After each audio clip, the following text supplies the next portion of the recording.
প্রিয় দর্শক, প্রাচীনকালে উড়ন্ত সিংহাসন শুধুমাত্র অলৌকিক ঘটনা এবং জিন-পরীর কাজ হিসেবে বিবেচনা করা হতো।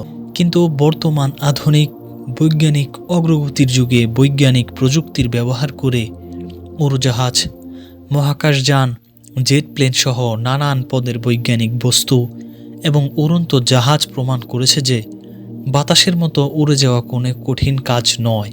কিন্তু হাজার হাজার বছর আগে আল্লাহর নবী হজরত সুলাইমান আলাইহিস সালামকে আল্লাহ তাআলা এমন একটি সিংহাসন দান করেছিলেন যা এই জামানার বৈজ্ঞানিক প্লেন এবং জেট প্লেন, মহাকাশযান তার চাইতেও ঊর্ধ্বগতি সম্পন্ন একটি আসন আল্লাহ তাআলা তাকে দান করেছিলেন। সেই আসন সম্পর্কে আজকে আমরা জানতে চলেছি। পবিত্র কুরআনে আল্লাহ বিলকিস নামে ইয়ামিনের একজন নারীর গল্প বলেছেন। বিলকিস হজরত সুলাইমান আলাইহিস সালামের যুগে বিস্তীর্ণ এলাকা অঞ্চলের সম্রাজ্ঞী ছিলেন। সুলাইমান আলাইহিস সালাম বিলকিসের সাম্রাজ্যের কথা জানতেন না। তিনি তার গোয়েন্দা পাখি হুদহুদের মাধ্যমে জানতে পারেন। কারো আনুগত্য স্বীকার না করেই বিলকিস বিস্তীর্ণ একটি অঞ্চল শাসন করেছেন। তিনি তাকে আত্মসমর্পণের আহ্বান করলেন। কুরআনের সূরা নামলের ২৪টি আয়াতে আল্লাহ তাআলা এই ঘটনাটি তুলে ধরেছেন। কুরআনের ভাষ্যে ঘটনাটি বর্ণনা করা যাক। কুরআনে আছে, সে হুদহুদ দেরি না করে এসে পড়ল এবং বলল, আমি এমন সব তথ্য লাভ করেছি যা আপনার জানা নেই, আর সাবা থেকে সঠিক খবর নিয়ে এসেছি।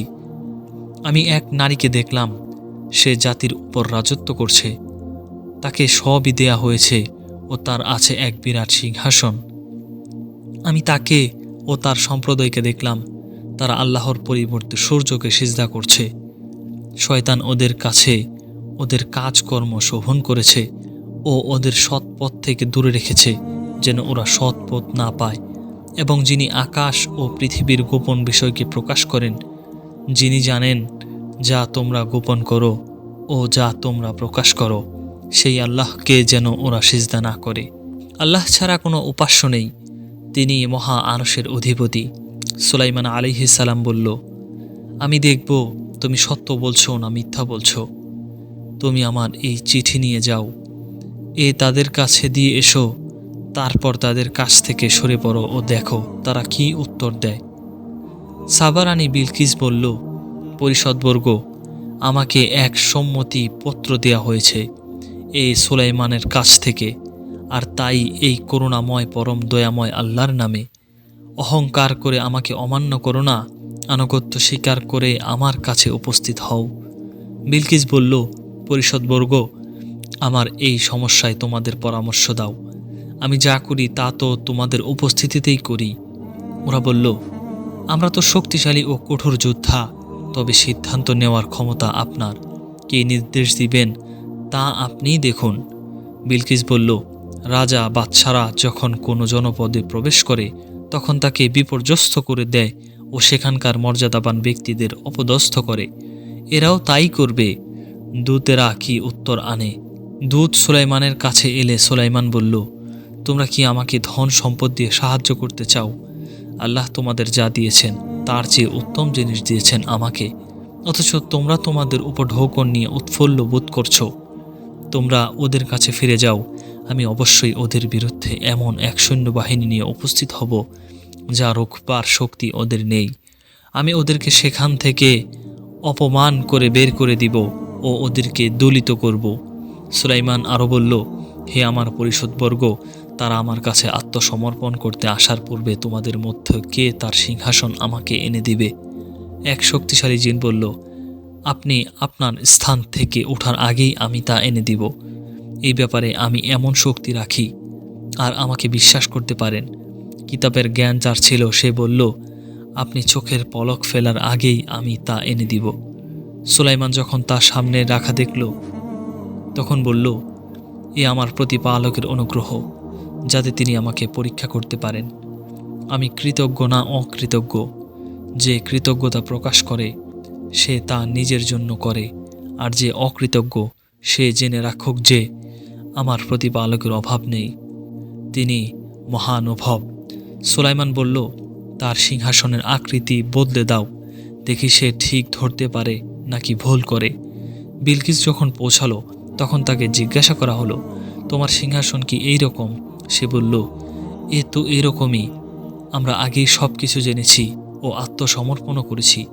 আল্লাহর পরিবর্তে সে যার পূজা করত তাই তাকে সত্য থেকে সরিয়ে রেখেছিল। সে বিলকিস ছিল অবিশ্বাসী সম্প্রদায়ের একজন। তাকে বলা হলো, এই প্রাসাদে প্রবেশ করো। যখন সে ওটার দিকে তাকালো তখন তার মনে হলো এ এক স্বচ্ছ জলাশয় এবং সে তার কাপড় হাঁটু পর্যন্ত টেনে তুলল। সুলাইমান বলল, এই তো স্বচ্ছ স্ফটিকের প্রাসাদ। বিলকিস বলল, হে আমার প্রতিপালক, আমি তো নিজের উপর জুলুম করেছিলাম। আমি সুলাইমানের সঙ্গে বিশ্বজগতের প্রতিপালকের কাছে আত্মসমর্পণ করছি। নিজের সিংহাসন সুলাইমান আলাইহিস সালামের দরবারে দেখে বিলকিস অবাক হবেন এবং ক্ষমতা দেখে তাকে নবী হিসেবে মেনে নিয়ে আনুগত্য করবেন। তাই তাকে পরীক্ষা করার জন্য সুলাইমান আলাইহিস সালাম কিছু নির্দেশনা দিলেন। বললেন, তার সিংহাসনের ধরন পাল্টে দাও। এরপর দেখি সে সত্য পথের দিশা পায় নাকি যারা পথের দিশা পায় না তাদের অন্তর্ভুক্ত হয়। রানী বিলকিস আত্মসমর্পণের জন্যই এলেন। তাকে সিংহাসনটি দেখিয়ে জিজ্ঞাসা করা হলো, এটা কি আপনার সিংহাসন?